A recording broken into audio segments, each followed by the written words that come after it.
Yes. To ask, given the UN's involvement in the process in the Democratic Republic of the Congo and the negotiation that led to an agreement to have an election, it's now been said by the Minister of Budget of the country that because of the cost of the election, the deal may be off and they may not have an election this year at all. And I'm wondering, is there any response by, I guess, DPA, the UN system, to everything being thrown into doubt? Well, we certainly hope that the timetable will be kept. You will have seen that just a day ago, there was a joint statement issued by the UN, the African Union, the European Union, and the Organization of la Francophonie, urging all of the parties, including the government, to proceed ahead with the implementation, in particular, of the 31st of December agreement, and we want to hold all parties to that. Was there any response to this citing this large numbers? Is either the UN going to help raise that funds, or do they think that the estimate is too high? Because they're saying, given that number, they may well not have the election. Well, we'll be in touch with the various parties, but you'll have seen the demand by all four groups that they can continue with the implementation of this agreement and all the relevant timetables. I wanted to ask you again about these Arusha talks.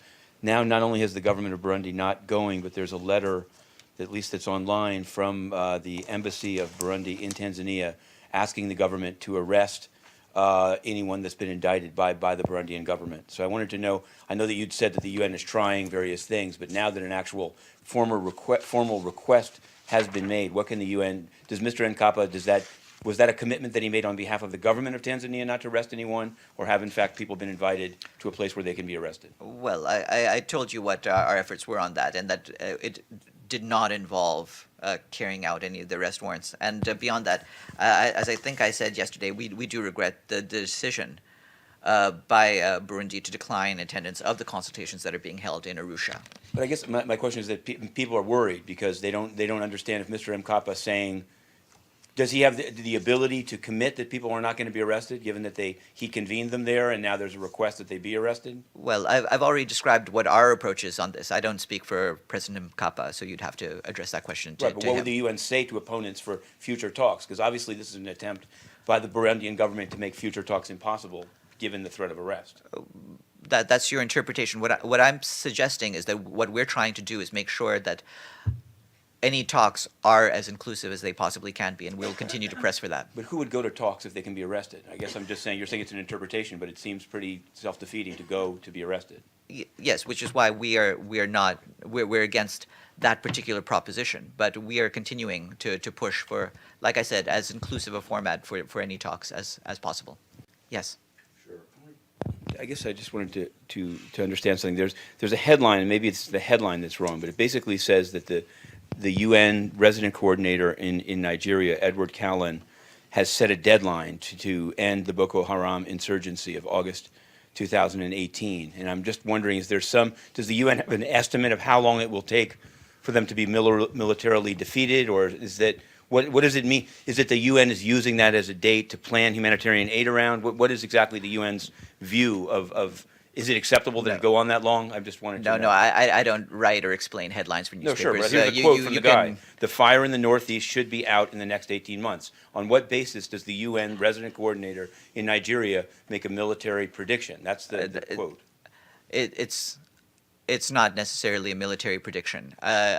It's a case of someone trying to give an estimate of when a problem could be resolved by. I don't have anything further to characterize his comments. Those were made to a media source, and I will leave it to him to explain further what he meant by that.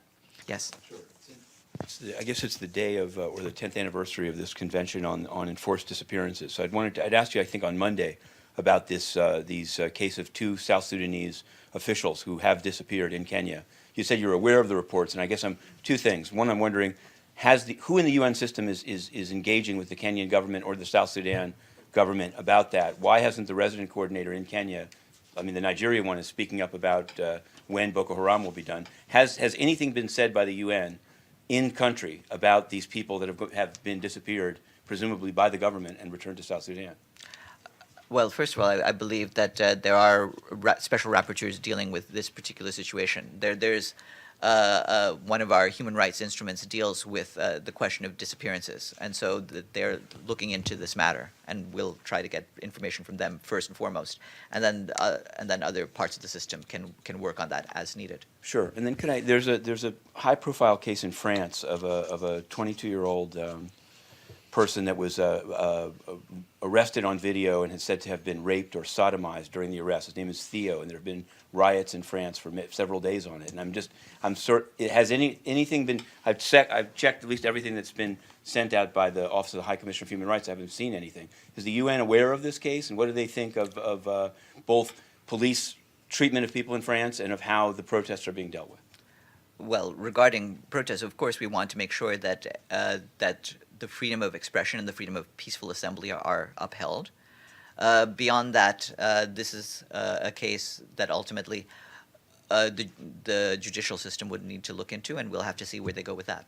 Okay, sure. Thanks a lot. Yesterday I'd asked you about this at the event in the delegates' dining room about an airline, and thanks for Yeah. I did see DPI put out a press release Yeah. describing it, but I'd asked you for the actual cooperation agreement. They had announced that there is a cooperation agreement, and it seems like if it's the UN, and if as described it only involves painting a sign on one aircraft and broadcasting things on, is there some reason that the agreement itself can't be provided? Because you also sent me something saying that DPI has many such partnerships with other airlines.